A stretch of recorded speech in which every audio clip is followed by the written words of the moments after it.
ओम नमो भगवते वासुदेवाय। श्रीमद्भागवत महापुराणम पंचम स्कंध प्रथम अध्याय। प्रिव्रत चरित्र। राजा परीक्षित ने पूछा, मुने, महाराज प्रिव्रत तो बड़े भगवत भक्त और आत्माराम थे, उनकी गृहस्थाश्रम में कैसे रुचि हुई, जिसमें फंसने के कारण मनुष्य को अपने स्वरूप की विस्मृति होती है और वह कर्म बंधन में बंध जाता है। विप्रवर, निश्चय ही ऐसे निसंग महापुरुषों का इस प्रकार गृहस्थाश्रम में अभिनिवेश होना उचित नहीं है। इसमें किसी प्रकार का संदेह नहीं कि जिनका चित्त पुण्य कीर्ति श्री हरि के चरणों में शीतल छाया का आश्रय लेकर शांत हो गया है, उन महापुरुषों की कुटुंब आदि में कभी आसक्ति नहीं हो सकती। ब्राह्मण, मुझे इस बात का बड़ा संदेह है कि महाराज प्रियव्रत ने स्त्री, घर और पुत्र आदि में आसक्त रहकर भी किस प्रकार सिद्धि प्राप्त कर ली और क्यों कर उनकी भगवान श्री कृष्ण में अविचल भक्ति हुई। श्री सुखदेव जी ने कहा, राजन, तुम्हारा कथन बहुत ठीक है। जिनका चित्त पवित्र कीर्ति श्री हरि के परम मधुर चरण कमल मकरंद के रस में सरोबार हो गया है, वे किसी विघ्न बाधा के कारण रुकावट आ जाने पर भी भगवत भक्त परमहंसों के प्रिय श्री वासुदेव भगवान के कथा श्रवण रूपी परम कल्याणमय मार्ग को प्राय नहीं छोड़ते। राजन, राजकुमार प्रिव्रत बड़े भगवत भक्त थे। श्री नारद जी के चरणों की सेवा करने से उन्हें सहज में ही परमार्थ तत्व का बोध हो गया था।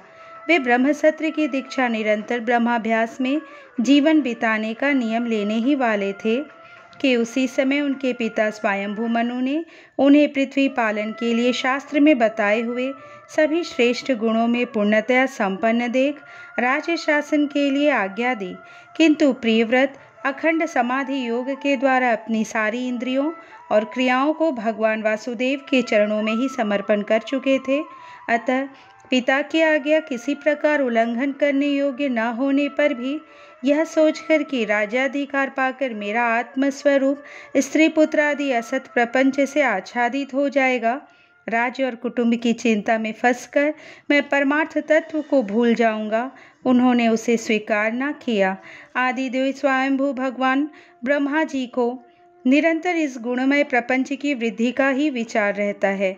वे सारे संसार के जीवों का अभिप्राय जानते रहते हैं। जब उन्होंने प्रिव्रत की ऐसी प्रवृत्ति देखी, तब वे मूर्तिमान चारों वेद और मरीचि आदि पार्षदों को साथ लिए अपने लोक से उतरे। आकाश में जहाँ तहाँ विमानों पर चढ़े हुए इंद्रादि प्रधान देवताओं ने उनका पूजन किया तथा मार्ग में टोलियां बांधकर आए हुए सिद्ध गंधर्व साध्य चारण और मुनि जन ने स्तवन किया। इस प्रकार जगह जगह आदर सम्मान पाते हुए साक्षात नक्षत्रनाथ चंद्रमा के समान गंधमादन की घाटी को प्रकाशित करते हुए प्रिव्रत के पास पहुँचे। प्रिव्रत को आत्मविद्या का उपदेश देने के लिए वहाँ नारद जी भी आए हुए थे। ब्रह्मा जी के वहाँ पहुँचने पर उनके वाहन हंस को देखकर देवर्षि नारद जान गए कि हमारे पिता भगवान ब्रह्मा जी पधारे हैं। अतः वे स्वयंभू मनु और प्रिव्रत के सहित तुरंत खड़े हो गए और सबने उनको हाथ जोड़कर प्रणाम किया। परीक्षित, नारद जी ने उनकी अनेक प्रकार से पूजा की और सुमधुर वचनों में उनके गुण और अवतार की उत्कृष्टता का वर्णन किया। तब आदि पुरुष भगवान ब्रह्मा जी ने प्रिव्रत की ओर मंद मुस्कान युक्त दया दृष्टि से देखते हुए इस प्रकार कहा। श्री ब्रह्मा जी ने कहा, बेटा, मैं तुमसे सत्य सिद्धांत की बात कहता हूँ, ध्यान देकर सुनो। तुम्हें अप्रमेय श्री हरि के प्रति किसी प्रकार की दोष दृष्टि नहीं रखनी चाहिए। तुम ही क्या, हम महादेव जी, तुम्हारे पिता स्वयंभू मनु और तुम्हारे गुरु ये महर्षि नारद भी विवश होकर उन्हीं की आज्ञा का पालन करते हैं। उनके विधान को कोई भी देहधारी न तो तप, विद्या, योग बल या बुद्धि बल से, न अर्थ या धर्म की शक्ति से और न स्वयं या किसी दूसरे की सहायता से ही टाल सकता है। प्रियवर, उसी अव्यक्त ईश्वर के दिए हुए शरीर को सब जीव जन्म मरण शोक मोह भय और सुख दुख का भोग करने तथा कर्म करने के लिए सदा धारण करते हैं। वत्स, जिस प्रकार रस्सी से नथा हुआ पशु मनुष्यों का बोझ ढोता है, उसी प्रकार परमात्मा की वेदवाणी रूप बड़ी रस्सी में सत्वादि गुण, सात्विक आदि कर्म और उनके ब्राह्मण आदि वाक्यों की मजबूत डोरी से जकड़े हुए हम सब लोग उन्हीं की इच्छा अनुसार कर्म में लगे रहते हैं और उसके द्वारा उनकी पूजा करते रहते हैं। हमारे गुण और कर्मों के अनुसार प्रभु ने हमें जिस योनि में डाल दिया है, उसी को स्वीकार करके वे जैसी अवस्था करते हैं उसी के अनुसार हम सुख या दुख भोगते रहते हैं। हमें उनकी इच्छा का उसी प्रकार अनुसरण करना पड़ता है जैसे किसी अंधे को आँख वाले पुरुष का। मुक्त पुरुष भी प्रारब्ध का भोग करता हुआ भगवान की इच्छा के अनुसार अपने शरीर को धारण करता ही है। ठीक वैसे ही जैसे मनुष्य की निद्रा टूट जाने पर भी स्वप्न में अनुभव किए हुए पदार्थों का स्मरण होता है, इस अवस्था में भी उसको अभिमान नहीं होता और विषय वासना के जिन संस्कारों के कारण दूसरा जन्म होता है उन्हें वह स्वीकार नहीं करता। जो पुरुष इंद्रियों के वशीभूत है, वन वन में वह विचरण करता रहे तो भी उसे जन्म मरण का भय बना ही रहता है, क्योंकि बिना जीते हुए मन और इंद्रिय रूपी उसके 6 शत्रु कभी उसका पीछा नहीं छोड़ते। जो बुद्धिमान पुरुष इंद्रियों को जीतकर अपनी आत्मा में ही रमण करता रहता है, उसका गृहस्थाश्रम भी क्या बिगाड़ सकता है। जिसे इन 6 शत्रुओं को जीतने की इच्छा हो, वो पहले घर में रहकर ही उनका अत्यंत निरोध करते हुए उन्हें वश में करने का प्रयत्न करे। किले में सुरक्षित रहकर लड़ने वाला राजा अपने प्रबल शत्रुओं को भी जीत लेता है। फिर जब इन शत्रुओं का बल अत्यंत क्षीण हो जाए, तब विद्वान पुरुष इच्छानुसार विचर सकता है। तुम यद्यपि श्री कमलनाभ भगवान के चरण कमल की कली रूप किले के आश्रित रहकर इन 6 शत्रुओं को जीत चुके हो, तो भी पहले उन पुराण पुरुष के दिए हुए भोगों को भोगो। इसके बाद निसंग होकर अपने आत्म स्वरूप में स्थित हो जाना। श्री सुखदेव जी कहते हैं, जब त्रिलोकी के गुरु श्री ब्रह्मा जी ने इस प्रकार कहा तो परम भागवत प्रिव्रत ने छोटे होने के कारण नम्रता से सिर झुका लिया और जो आज्ञा ऐसा कहकर बड़े आदर पूर्वक उनका आदेश शिरोधार्य किया। तब स्वयंभू मनु ने प्रसन्न होकर भगवान ब्रह्मा जी की विधिवत पूजा की। इसके पश्चात वे मन और वाणी के अविषय अपने आश्रय तथा सर्व व्यवहारातीत परब्रह्म का चिंतन करते हुए अपने लोक को चले गए। इस प्रकार प्रिव्रत और नारद जी सरल भाव से उनकी ओर देख रहे थे। मनु जी ने इस प्रकार ब्रह्मा जी की कृपा से अपना मनोरथ पूर्ण हो जाने पर देवर्षि नारद की आज्ञा से प्रिव्रत को संपूर्ण भूमंडल की रक्षा का भार सौंप दिया और स्वयं विषय रूपी विषैले जल से भरे हुए गृहस्थाश्रम रूपी दुस्तर जलाशय की भोग इच्छा से निवृत्त हो गए। अब पृथ्वीपति महाराज प्रिव्रत भगवान की इच्छा से राज्य शासन के कार्य में नियुक्त हुए, जो संपूर्ण जगत को बंधन में से छुड़ाने में अत्यंत समर्थ हैं। उन आदि पुरुष श्री भगवान के चरण युगल का निरंतर ध्यान करते रहने से यद्यपि उनके रागादि सभी मल नष्ट हो चुके थे और उनका हृदय भी अत्यंत शुद्ध था, तथापि बड़ों का मान रखने के लिए वे पृथ्वी का शासन करने लगे। तदंतर उन्होंने प्रजापति विश्वकर्मा की पुत्री बहिष्मति से विवाह किया। उससे उनके 10 पुत्र हुए। वे सब उन्हीं के समान शीलवान, गुणी, कर्मनिष्ठ, रूपवान और पराक्रमी थे। उनसे छोटी ऊर्जस्वती नाम की एक कन्या भी हुई।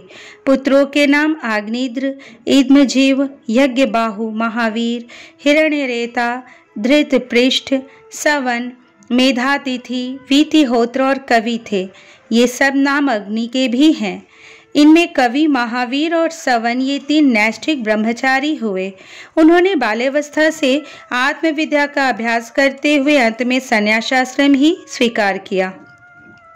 इन निवृत्ति परायण महर्षियों ने संन्यास आश्रम में ही रहते हुए समस्त जीवों के अधिष्ठान और भावबंधन से डरे हुए लोगों को आश्रय देने वाले भगवान वासुदेव के परम सुंदर चरणार विंदों का निरंतर चिंतन किया। उससे प्राप्त हुए अखंड एवं श्रेष्ठ भक्ति योग से उनका अंतःकरण सर्वथा शुद्ध हो गया और उसमें श्री भगवान का आविर्भाव हुआ। तब देहादि उपाधि की निवृत्ति हो जाने से उनकी आत्मा की संपूर्ण जीवों के आत्मभूत प्रत्यगात्मा में एक ही भाव से स्थिति हो गई।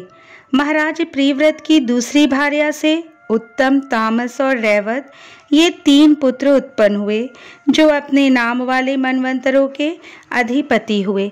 इस प्रकार कवि आदि 3 पुत्रों के निवृत्ति परायण हो जाने पर राजा प्रिव्रत ने 11 अर्बुद वर्षों तक पृथ्वी का शासन किया। जिस समय वे अपनी अखंड पुरुषार्थमयी और वीर्यशालिनी भुजाओं से धनुष की डोरी खींचकर टंकार करते थे, उस समय डर के मारे सभी धर्मद्रोही न जाने कहाँ छिप जाते थे। प्राण प्रिया बृहस्पति के दिन दिन बढ़ने वाले आमोद प्रमोद और अभ्युत्थानादि क्रीड़ाओं के कारण तथा उसके स्त्री जनोचित हाव भाव, लज्जा से संकुचित, मंदहास से युक्त चितवन और मन को भाने वाले विनोद आदि से महामना प्रिव्रत विवेकहीन व्यक्ति की भांति आत्मविस्मृत से होकर सब भोगों को भोगने लगे, किंतु वास्तव में ये उनमें आसक्त नहीं थे। एक बार इन्होंने जब यह देखा कि भगवान सूर्य सुमेरु की परिक्रमा करते हुए लोकालोक पर्यंत पृथ्वी के जितने भाग को आलोकित करते हैं, उनमें से आधा ही प्रकाश में रहता है और आधे में अंधकार छाया रहता है, तो उन्होंने इसे पसंद नहीं किया। तब उन्होंने यह संकल्प लेकर कि मैं रात को भी दिन बना दूंगा, सूर्य के समान ही वेगवान एक ज्योतिर्मय रथ पर चढ़कर द्वितीय सूर्य की भांति उनके पीछे पीछे पृथ्वी की 7 परिक्रमाएं कर डाली। भगवान की उपासना से इनका अलौकिक प्रभाव बहुत बढ़ गया था। उस समय इनके रथ के पहियों से जो लीकें बनी, वे ही 7 समुद्र हुए। उनसे पृथ्वी में 7 द्वीप हो गए। उनके नाम क्रमशः जम्बू, प्लक्ष, शाल्मली, कुश, क्रौंच, शाक और पुष्कर द्वीप हैं। इनमें से पहले पहल की अपेक्षा आगे आगे के द्वीपों का परिमाण दूना है और ये समुद्र के बाहरी भाग में पृथ्वी के चारों ओर फैले हुए हैं। 7 समुद्र क्रमशः खारे जल, ईख के रस, मदिरा, घी, दूध, मट्ठे और मीठे जल से भरे हुए हैं। ये 7 द्वीपों की खाइयों के समान है और परिमाण में अपने भीतर वाले द्वीप के बराबर है। इनमें से एक एक क्रमशः अलग अलग 7 द्वीपों को बाहर से घेर कर स्थित है। बाहिष्मतिपति महाराज प्रिव्रत ने अपने अनुगत पुत्र आग्नेद्र, इद्मजीव, यज्ञबाहु, हिरण्यरेता, घृतपृष्ठ, मेधातिथि और वीतिहोत्र में से क्रमशः एक एक को उक्त जम्बू आदि द्वीपों में से एक एक का राजा बनाया। उन्होंने अपनी कन्या उजस्वती का विवाह शुक्राचार्य जी से किया। उसी से शुक्र कन्या देवयानी का जन्म हुआ। राजन, जिन्होंने भगवत चरणार विंदों की रज के प्रभाव से शरीर के भूख प्यास, शोक, मोह और जरा मृत्यु इन 6 गुणों को अथवा मन के सहित 6 इंद्रियों को जीत लिया है, उन भगवत भक्तों का ऐसा पुरुषार्थ होना कोई आश्चर्य की बात नहीं है, क्योंकि वर्ण बहिष्कृत चांडाल आदि नीच योनि का पुरुष भी भगवान के नाम का केवल एक बार उच्चारण करने से तत्काल संसार बंधन से मुक्त हो जाता है। इस प्रकार अतुलनीय बल पराक्रम से युक्त महाराज प्रिव्रत एक बार अपने को देवर्षि नारद के चरणों की शरण में जाकर भी पुनः दैववश प्राप्त हुए प्रपंच में फंस जाने से अशांत सा देख मन ही मन विरक्त होकर इस प्रकार कहने लगे, ओह, बड़ा बुरा हुआ। मेरी विषय लोलुप इंद्रियों ने मुझे इस अविद्याजनित विषम विषय रूप अंधकूप में गिरा दिया। बस बस, बहुत हो लिया। हाय, मैं तो स्त्री का क्रीड़ा मृग ही बन गया। उसने मुझे बंदर की भांति नचाया। मुझे धिक्कार है, धिक्कार है। इस प्रकार उन्होंने अपने को बहुत कुछ बुरा भला कहा। परमाराध्य श्री हरि की कृपा से उनकी विवेक वृत्ति जागृत हो गई। उन्होंने यह सारी पृथ्वी यथा योग्य अपने अनुगत पुत्रों को बांट दी और जिसके साथ उन्होंने तरह तरह के भोग भोगे थे, उस अपनी राजरानी को साम्राज्य लक्ष्मी के सहित मृतदेह के समान छोड़ दिया तथा हृदय में वैराग्य धारण कर भगवान की लीलाओं का चिंतन करते हुए उसके प्रभाव से श्री नारद जी के बतलाए हुए मार्ग का पुनः अनुसरण करने लगे। महाराज प्रिव्रत के विषय में निम्नलिखित लोकोक्ति प्रसिद्ध हुई। राजा प्रिव्रत ने जो कर्म किए उन्हें सर्वशक्तिमान ईश्वर के सिवा और कौन कर सकता है, उन्होंने रात्रि के अंधकार को मिटाने का प्रयत्न करते हुए अपने रथ के पहियों से बनी हुई लीकों से ही 7 समुद्र बना दिए, प्राणियों के सुभितों के लिए, जिससे उनमें परस्पर झगड़ा न हो। द्वीपों के द्वारा पृथ्वी के विभाग किए और प्रत्येक द्वीप में अलग अलग नदी, पर्वत और वन आदि से उसकी सीमा निश्चित कर दी। वे भगवत भक्त नारद आदि के प्रेमी भक्त थे। उन्होंने पाताल लोक के, देवलोक के, मर्त्यलोक के तथा कर्म और योग की शक्ति से प्राप्त हुए ऐश्वर्य को भी नरक तुल्य समझा था। इस तरह श्रीमद् भागवत महापुराण के 2 अध्याय आग्नेय चरित्र। श्री सुखदेव जी कहते हैं, पिता प्रियव्रत के इस प्रकार तपस्या में संलग्न हो जाने पर राजा आग्नेय उनकी आज्ञा का अनुसरण करते हुए जम्बू द्वीप की प्रजा का धर्मानुसार पुत्रवत पालन करने लगे। एक बार वे पितृलोक की कामना से सत्पुत्र प्राप्ति के लिए पूजा की सब सामग्री जुटाकर सुर सुंदरियों के क्रीड़ा स्थल मंदराचल की एक घाटी में गए और तपस्या में तत्पर होकर एकाग्रचित से प्रजापतियों के पति श्री ब्रह्मा जी की आराधना करने लगे। आदिदेव भगवान ब्रह्मा जी ने उनकी अभिलाषा जान ली, अतः अपनी सभा की गायिका पूर्वचित्ती नाम की अप्सरा को उनके पास भेज दिया। आग्नेय जी के आश्रम के पास एक अति रमणीय उपवन था। वह अप्सरा उसी में विचरने लगी। उस उपवन में तरह तरह के सघन तरुवरों की शाखाओं पर स्वर्ण लताएं फैली हुई थी। उन पर बैठे हुए मयूर आदि कई प्रकार के स्थलचारी पक्षियों के जोड़े सुमधुर बोली बोल रहे थे। उनकी षड्जादी स्वर युक्त ध्वनि सुनकर सचेत हुए जलकुक्कुट, कारंडव एवं कलहंस आदि जल पक्षी भांति भांति से कूजने लगते थे। इससे वहां के कमलवन से सुशोभित निर्मल सरोवर गूंजने लगते थे। पूर्वचित्ती की विलासपूर्ण सुललित गतिविधि और पाद विन्यास की शैली से पद पद पर उसके चरण नूपुरों की झनकार हो उठती थी। उसकी मनोहर ध्वनि सुनकर राजकुमार आग्नेय ने समाधि योग द्वारा मुंदे हुए अपने कमल कली के समान सुंदर नेत्रों को कुछ कुछ खोल कर देखा तो पास ही उन्हें वह अप्सरा दिखाई दी। वह भ्रमरी के समान एक एक फूल के पास जाकर उसे सूंघती थी तथा देवता और मनुष्यों के मन और नयनों को आह्लादित करने वाली अपनी विलासपूर्ण गति, क्रीड़ा, चापल्य, लज्जा एवं विनय युक्त चितवन सुमधुर वाणी तथा मनोहर अंगावयवों से पुरुषों के हृदय में कामदेव के प्रवेश के लिए द्वार सा बना देती थी। जब वह हंस हंस कर बोलने लगती तब ऐसा प्रतीत होता मानो उसके मुख से अमृतमय मादक मधुर झर रहा है। उसके निश्वास के गंध से मदान्ध होकर भौरे उसके मुख कमल को घेर लेते। तब वह उनसे बचने के लिए जल्दी जल्दी पैर उठाकर चलती तो उसके कुचलक वेणी और करधनी हिलने से बड़े ही सुहावने लगते। यह सब देखने से भगवान कामदेव को आग्नेय के हृदय में प्रवेश करने का अवसर मिल गया और वे उनके अधीन होकर उसे प्रसन्न करने के लिए पागल की भांति इस प्रकार कहने लगे, मुनिवर्य, तुम कौन हो? इस पर्वत पर क्या करना चाहते हो? तुम परम पुरुष श्री नारायण की कोई माया तो नहीं हो? भौहों की ओर संकेत करके, सखे, तुमने ये बिना डोरी के 2 धनुष क्यों धारण कर रखे हैं? क्या इनसे तुम्हारा कोई अपना प्रयोजन है? अथवा इस संसार आरण्य में मुझ जैसे मतवाले मृगों का शिकार करना चाहते हो? कटाक्षों को लक्ष्य करके, तुम्हारे ये 2 बाण तो बड़े ही सुंदर और पैने हैं। अहो, इनके कमल दल के पंख हैं, देखने में बड़े शांत है और हैं भी पंखहीन। यहाँ वन में विचरते हुए तुम इन्हें किस पर छोड़ना चाहते हो? यहाँ तुम्हारा कोई सामना करने वाला नहीं दिखाई देता। तुम्हारा यह पराक्रम हम जैसे जड़ बुद्धियों के लिए कल्याणकारी हो। भौरों की ओर देखकर, भगवान, तुम्हारे चारों ओर जो ये शिष्यगण अध्ययन कर रहे हैं वे तो निरंतर रहस्य युक्त सामगान करते हुए मानो भगवान की स्तुति कर रहे हैं और ऋषिगण जैसे वेद की शाखाओं का अनुसरण करते हैं उसी प्रकार ये सब तुम्हारी चोटी से झड़े हुए पुष्पों का सेवन कर रहे हैं। नुपुरों के शब्द की ओर संकेत करके, ब्रह्मन, तुम्हारे चरण रूप पिंजड़ों में जो तीतर बंद है उनका शब्द तो सुनाई देता है, परंतु रूप देखने में नहीं आता। करधनी सहित पीली साड़ी में अंग की कांति की उत्प्रेक्षा कर, तुम्हारे नितंबों पर यह कदम्ब कुसुमों की सी आभा कहाँ से आ गई?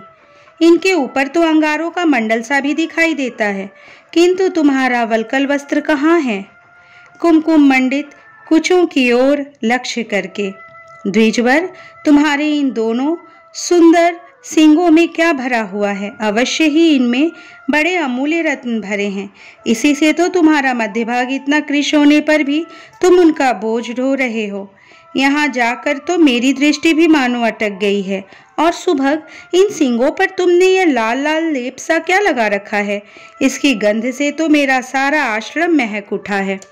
मित्रवर, मुझे तो तुम अपना देश दिखा दो, जहाँ के निवासी अपने वक्षस्थल ऐसे अद्भुत अवयव धारण करते हैं, जिन्होंने हमारे जैसे प्राणियों के चित्तों को क्षुब्ध कर दिया है, तथा मुख में विचित्र हाव भाव, सरस भाषण और अधरामृत जैसी अनूठी वस्तुएं रखते हैं।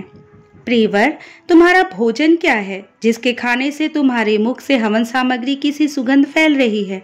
मालूम होता है तुम कोई विष्णु भगवान की कला ही हो, इसीलिए तुम्हारे कानों में कभी पलक न मारने वाले मकर के आकार के 2 कुंडल हैं। तुम्हारा मुख एक सुंदर सरोवर के समान है, उसमें तुम्हारे चंचल नेत्र भय से कांपती हुई 2 मछलियों के समान, दंत पंक्ति हंसों के समान और घुंघराली अलकावली भौरों के समान शोभायमान है। तुम जब अपने कर कमलों से थपकी मारकर इस गेंद को उछालते हो, तब यह दिशा विदिशाओं में जाती हुई मेरे नेत्रों को तो चंचल कर ही देती है, साथ साथ मेरे मन में भी खलबली पैदा कर देती है। तुम्हारा बांका जटाजूट खुल गया है, तुम इसे संभालते नहीं। अरे, यह धूर्त वायु कैसा दुष्ट है जो बार बार तुम्हारे नीवी वस्त्र को उड़ा देता है। तपोधन, तपस्वियों के तप को भ्रष्ट करने वाला यह अनूप रूप तुमने किस तप के प्रभाव से पाया है? मित्र, आओ, कुछ दिन मेरे साथ रहकर तपस्या करो, अथवा कहीं विश्व विस्तार की इच्छा से ब्रह्मा जी ने ही तो मुझ पर कृपा नहीं की है। सचमुच तुम ब्रह्मा जी की ही प्यारी देन हो। अब मैं तुम्हें नहीं छोड़ सकता। तुम में तो मेरे मन और नयन ऐसे उलझ गए हैं कि अन्यत्र जाना ही नहीं चाहते। सुंदर सींगों वाली, तुम्हारा जहाँ मन हो मुझे भी वहीं ले चलो। मैं तो तुम्हारा अनुचर हूँ, और तुम्हारी ये मंगलमयी सखियाँ भी हमारे ही साथ रहें।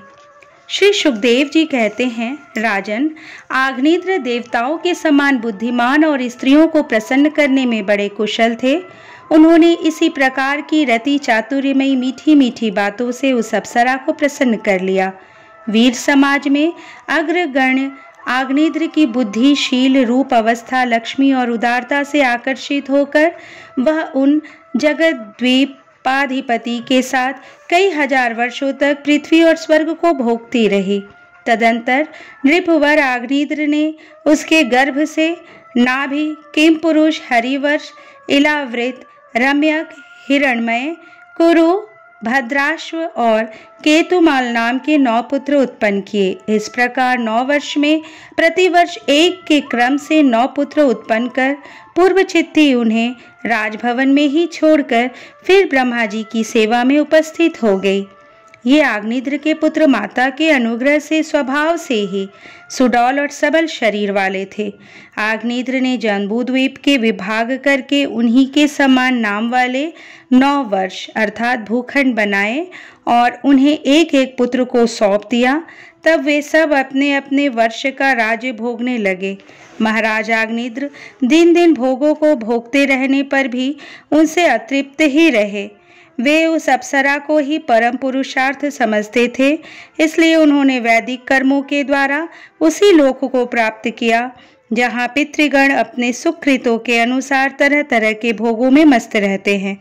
पिता के परलोक सिधार जाने पर नाभि आदि 9 भाइयों ने मेरु की मेरु देवी, प्रतिरूपा, उग्रदंष्ट्री, लता, रम्या, श्यामा, नारी भद्रा और देववीति नाम की 9 कन्याओं से विवाह किया।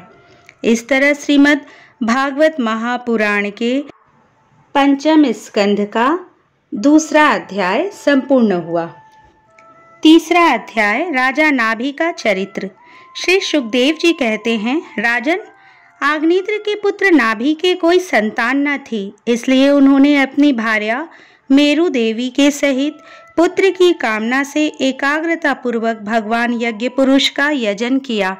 यद्यपि सुंदर अंगों वाले श्री भगवान द्रव्य, देश, काल, मंत्र, ऋत्विज, दक्षिणा और विधि इन यज्ञ के साधनों से सहज में नहीं मिलते, तथापि वे भक्तों पर तो कृपा करते ही हैं।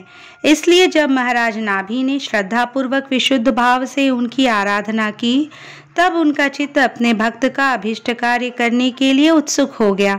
यद्यपि उनका स्वरूप सर्वथा स्वतंत्र है, तथापि उन्होंने प्रवर्ग्य कर्म का अनुष्ठान होते समय उसे मन और नयनों को आनंद देने वाले अवयवों से युक्त अति सुंदर हृदयाकर्षक मूर्ति में प्रकट किया।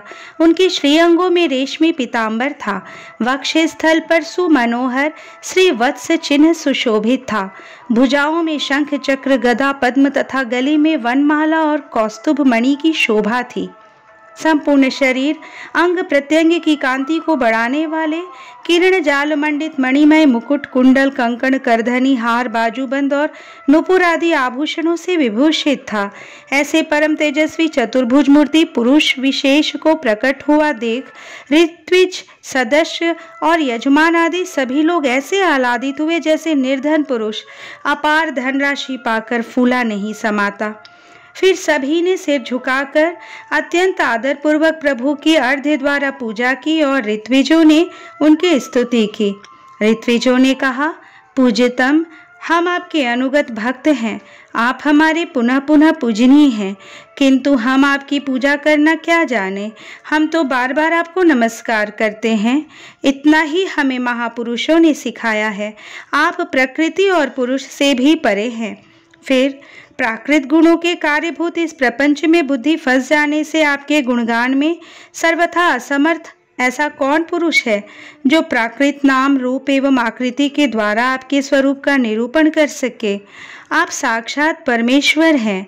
आपके परम मंगलमय गुण संपूर्ण जनता के दुखों का दमन करने वाले हैं।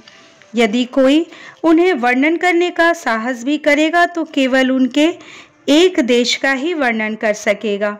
किंतु प्रभु, यदि आपके भक्त प्रेम गदगद वाणी से स्तुति करते हुए सामान्य जल, विशुद्ध पल्लव, तुलसी और दूब के अंकुर आदि सामग्री से ही आपकी पूजा करते हैं, तो भी आप सब प्रकार संतुष्ट हो जाते हैं। हमें तो अनुराग के सिवा इस द्रव्य कालादि अनेकों अंगों वाले यज्ञ से भी आपका कोई प्रयोजन नहीं दिखलाई देता, क्योंकि आपके स्वतः ही क्षण क्षण में जो संपूर्ण पुरुषार्थों का फलस्वरूप परमानंद स्वभावतः ही निरंतर प्रादुर्भूत होता रहता है, आप साक्षात उसके स्वरूप ही हैं। इस प्रकार यद्यपि आपको इन यज्ञादि से कोई प्रयोजन नहीं है, तथापि अनेक प्रकार की कामनाओं की सिद्धि चाहने वाले हम लोगों के लिए तो मनोरथ सिद्धि का पर्याप्त साधन यही होना चाहिए। आप ब्रह्मादि परम पुरुषों की अपेक्षा भी परम श्रेष्ठ है। हम तो यह भी नहीं जानते कि हमारा परम कल्याण किसमें है, और न हमसे आपकी यथोचित पूजा ही बनी है। तथापि जिस प्रकार तत्वज्ञ पुरुष बिना बुलाए भी केवल करुणावश अज्ञानी पुरुषों के पास चले जाते हैं, उसी प्रकार आप भी हमें मोक्ष संज्ञक अपना परम पद और हमारी अभीष्ट वस्तुएं प्रदान करने के लिए अन्य साधारण यज्ञ दर्शकों के समान यहाँ प्रकट हुए हैं। पूज्यतम, हमें सबसे बड़ा वर तो आपने यही दे दिया कि ब्रह्मादि समस्त वरदायकों में श्रेष्ठ होकर भी आप राजर्षि नाभि की इस यज्ञशाला में साक्षात हमारे नेत्रों के सामने प्रकट हो गए। अब हम और वर क्या मांगे। प्रभु, आपके गुणगणों का गान परम मंगलमय है। जिन्होंने वैराग्य से प्रचलित हुई ज्ञानाग्नि के द्वारा अपने अंतःकरण के राग वेशादि संपूर्ण मलों को जला डाला है, अतएव जिनका स्वभाव आपके ही समान शांत है, वे आत्माराम मुनिगण भी निरंतर आपके गुणों का गान ही करते रहते हैं। अतः हम आपसे यही वर मांगते हैं कि गिरने, ठोकर खाने, छींकने अथवा जमाई लेने और संकट आदि के समय एवं जर और मरण आदि की अवस्थाओं में आपका स्मरण न हो सकने पर भी किसी प्रकार आपके सकल कलिमल विनाशक भक्त वत्सल दीनबंधु आदि गुण द्योतक नामों का हम उच्चारण कर सके। इसके सिवा कहने योग्य न होने पर भी एक प्रार्थना और है। आप साक्षात परमेश्वर हैं। स्वर्ग, अपवर्ग आदि ऐसी कोई वस्तु नहीं है जिसे आप ना दे सके। तथापि जैसे कोई कंगाल किसी धन लुटाने वाले परम उदार पुरुष के पास पहुंचकर भी उसे भूसा ही मांगे, उसी प्रकार हमारे यजमान ये राजर्षि नाभि संतान को ही परम पुरुषार्थ मानकर आपके ही समान पुत्र पाने के लिए आपकी आराधना कर रहे हैं। यह कोई आश्चर्य की बात नहीं है। आपकी माया का पार कोई नहीं पा सकता और न वह किसी के वश में ही आ सकती है। जिन लोगों ने महापुरुषों के चरणों का आश्रय नहीं लिया, उनमें ऐसा कौन है जो उसके वश में नहीं होता। उसकी बुद्धि पर उसका पर्दा नहीं पड़ जाता और विषय रूप विष का वेग उसके स्वभाव को दूषित नहीं कर देता। देवदेव, आप भक्तों के बड़े बड़े काम कर देते हैं। हम मंदमतियों ने कामनावश इस तुच्छ कार्य के लिए आपका आवाहन किया। यह आपका अनादर ही है, किंतु आप समदर्शी है, अतः हम अज्ञानियों की इस धृष्टता को आप क्षमा करें। श्री सुखदेव जी कहते हैं, राजन, वर्षाधिपति नाभि के पूज्य ऋत्विजों ने प्रभु के चरणों की वंदना करके जब पूर्वोक्त स्तोत्र से स्तुति की, तब देवश्रेष्ठ श्री हरि ने करुणावश इस प्रकार कहा। श्री भगवान ने कहा, ऋषियों, बड़े असमंजस की बात है। आप सब सत्यवादी महात्मा हैं। आपने मुझसे यह बड़ा दुर्लभ वर मांगा है कि राजर्षि नाभि के मेरे समान पुत्र हो। मुनियों, मेरे समान तो मैं ही हूँ, क्योंकि मैं अद्वितीय हूँ। तो भी ब्राह्मणों का वचन मिथ्या नहीं होना चाहिए। द्विजकुल मेरा ही तो मुख है, इसलिए मैं स्वयं ही अपनी अंश कला से आग्नेत्र नंदन नाभि के यहाँ अवतार लूँगा, क्योंकि अपने समान मुझे कोई और दिखाई नहीं देता। श्री सुखदेव जी कहते हैं, महारानी मेरू देवी के सुनते हुए उसके पति से इस प्रकार कहकर भगवान अंतर्धान हो गए। विष्णुदत्त परीक्षित उस यज्ञ में महर्षियों द्वारा इस प्रकार प्रसन्न किए जाने पर श्री भगवान महाराज नाभि का प्रिय करने के लिए उनके रनिवास में महारानी मेरू देवी के गर्भ से दिगंबर सन्यासी और ऊर्ध्वरेता मुनियों का धर्म प्रकट करने के लिए शुद्ध सत्वमय विग्रह से प्रकट हुए। इस तरह श्रीमद् भागवत महापुराण के पंचम स्कंद का 3वां अध्याय संपूर्ण हुआ।